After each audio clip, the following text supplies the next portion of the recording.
Simple and quick chicken fry ತೋರಿಸ್ತಾ ಇದ್ದೀನಿ. ಇದು ತುಂಬ ಕಡಿಮೆ ಸಾಮಗ್ರಿಗಳಿಂದ ಈಸಿಯಾಗಿ ಮಾಡ್ಕೋಬೋದು, ಬಟ್ ವೆರಿ ಟೇಸ್ಟಿ. ಹೇಗೆ ಮಾಡ್ಕೊಳ್ಳೋದಂತ ನೋಡೋಣ. ಫಸ್ಟ್ ಒಂದು ಬೌಲಲ್ಲಿ ನಾನು 1 kg ಚಿಕನ್ ತಗೊಂಡಿದ್ದೀನಿ ಇಲ್ಲಿ. ಸೊ ಅದನ್ನು ಚೆನ್ನಾಗಿ ವಾಶ್ ಮಾಡಿದ್ದೀನಿ. ಅದರಲ್ಲಿ 4 ಟೇಬಲ್ ಸ್ಪೂನ್ ಖಾರ ಪುಡಿ, 3 ಟೇಬಲ್ ಸ್ಪೂನ್ ಧನಿಯಾ ಪುಡಿ, ಹಾಗೆ ಉಪ್ಪು,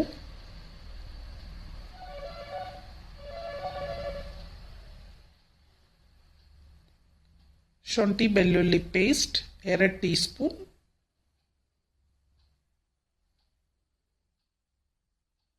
ಮೊಸರು ಒಂದು 4 ಟೇಬಲ್ ಸ್ಪೂನ್ ಅಂದ್ಕೊಳ್ಳಿ, ಅಷ್ಟು ಹಾಕಿದ್ದೀನಿ. ಸೊ ಇದನ್ನೆಲ್ಲ ಚೆನ್ನಾಗಿ ಮಿಕ್ಸ್ ಮಾಡ್ಕೊಳ್ಳೋಣ. ಇದೆಲ್ಲ ಮಿಕ್ಸ್ ಮಾಡಿದ ಮೇಲೆ ಎಣ್ಣೆ 1-2 ಟೇಬಲ್ ಸ್ಪೂನ್ ಹಾಕ್ತಾ ಇದ್ದೀನಿ. ಅದನ್ನು ನೀಟಾಗಿ ಎಲ್ಲ ಮಿಕ್ಸ್ ಮಾಡಿಬಿಟ್ಟು ಮ್ಯಾರಿನೇಷನ್ಗೆ ಓವರ್ ನೈಟ್ ಇಟ್ಟರೂ ಪರವಾಗಿಲ್ಲ. ಅಷ್ಟು ಟೈಮ್ ಇಲ್ಲ ಅಂದರೆ ಮಿನಿಮಮ್ 1 ಅವರ್ ಆದರೂ ಮ್ಯಾರಿನೇಷನ್ಗೆ ಇಡಬೇಕು. ಆಫ್ಟರ್ 1 ಅವರ್ ಮ್ಯಾರಿನೇಷನ್ ಕಡಾಯಿ ಇಟ್ಕೊಂಡು ಒಂದು ಇಡೀ ಕರಿಬೇವು ಎಣ್ಣೆಯಲ್ಲಿ ಚೆನ್ನಾಗಿ ಫ್ರೈ ಮಾಡ್ಕೋಬೇಕು. ಕ್ರಿಸ್ಪಿಯಾಗಿ ಫ್ರೈ ಮಾಡ್ಕೋಬೇಕು ಕರಿಬೇವನ್ನು. ಸೊ ಅದಕ್ಕೆ ಮುಚ್ಚಳ ಇಟ್ಬಿಡ್ತಾ ಇದ್ದೀನಿ. ನೋಡಿ, ಚೆನ್ನಾಗಿ ಫ್ರೈ ಆಗಿಬಿಟ್ಟಿದೆ.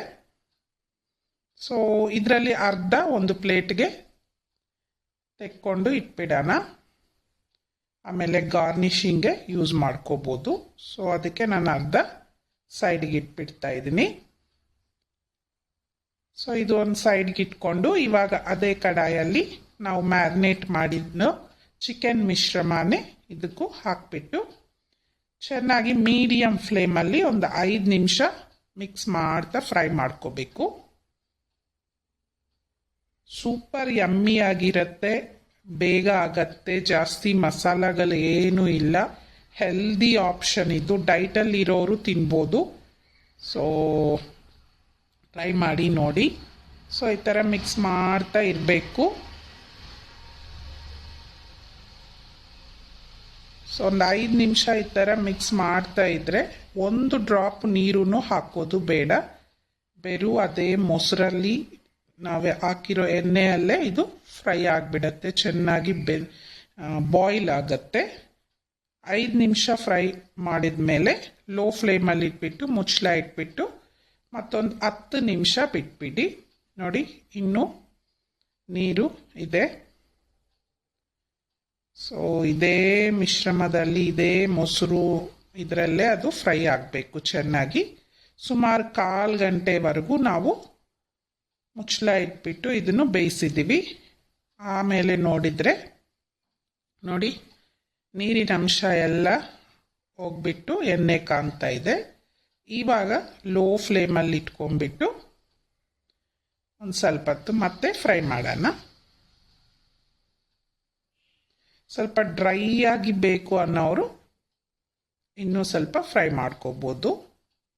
ನೋಡಿ, ಬೆಂದಿದೆ ಚಿಕನ್ ಈಸಿಯಾಗಿ.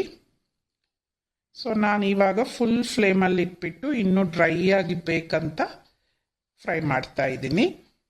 ಒಂದು 2-3 ನಿಮಿಷ ಫ್ರೈ ಮಾಡಿದ ಮೇಲೆ ನೋಡಿ ಡ್ರೈ ಆಗಿಬಿಟ್ಟಿದೆ ಚಿಕನ್ ಎಲ್ಲ. ಸೊ ಇದ್ರ ಸೈಡ್ ಡಿಶ್ಗೆ ನಮಗೆ ಏನಾದರೂ ಒಳ್ಳೆ ರಸ ಇದ್ರೂ ಚೆನ್ನಾಗಿ ಅನಿಸುತ್ತೆ. ಮೇಲ್ಗಡೆ ಡ್ರೈ ಆದಮೇಲೆ ಒಂದು ಮೀಡಿಯಮ್ ಸೈಜ್ ಈರುಳ್ಳಿನಿ ಈ ಥರ ಸಣ್ಣಗೆ ಉದ್ದಕ್ಕೆ ಕಟ್ ಮಾಡಿ ಹಾಕ್ಬಿಡಿ. ಹಾಗೆ ಹಸಿ ಮೆಣಸಿನ್ಕಾಯಿ ಒಂದೇ ಒಂದು ಸುಮ್ಮನೆ ಖಾರಕ್ಕೋಸ್ಕರ ಹಾಕ್ತಾ ಇದ್ದೀನಿ, ಆಪ್ಷನಲ್ಲು. ಇದನ್ನು ಹಾಕ್ಬಿಟ್ಟು ಮುಚ್ಚಳ ಇಡಿ. ಒಂದೇ ಒಂದು ನಿಮಿಷ ಇಟ್ಟರೆ ಒಂದು ಸ್ವಲ್ಪ ಈ ಥರ ಆಗತ್ತೆ ಈರುಳ್ಳಿ, ಸಾಕು. ಜಾಸ್ತಿ ಫ್ರೈ ಆಗೋದೇನು ಬೇಡ, ತಿನ್ನುವಾಗ ಚೆನ್ನಾಗಿ ಅನಿಸುತ್ತೆ. ಸೊ ಇದನ್ನೊಂದು ಸಲ ಮಿಕ್ಸ್ ಮಾಡಿಬಿಟ್ಟು ಸ್ಟವ್ ಆಫ್ ಮಾಡಿ ಸರ್ವ್ ಮಾಡೋದು ಬಿಸಿ ಬಿಸಿಯಾಗಿ. ಆಗಲೇ ನಾವು ಸೈಡ್ಗೆ ಇಟ್ಕೊಂಡ್ಬಿಟ್ಟಿದ್ದೀವಲ್ವ ಕರಿಬೇವನ್ನು ಗಾರ್ನಿಷ್ ಮಾಡಿ ಬಿಸಿ ಬಿಸಿ ಅನ್ನಕ್ಕೆ ಎಣ್ಣೆ ರಸ ಜೊತೆ ಸರ್ವ್ ಮಾಡಿ ಎಲ್ಲರೂ ಇಷ್ಟಪಡ್ತಾರೆ.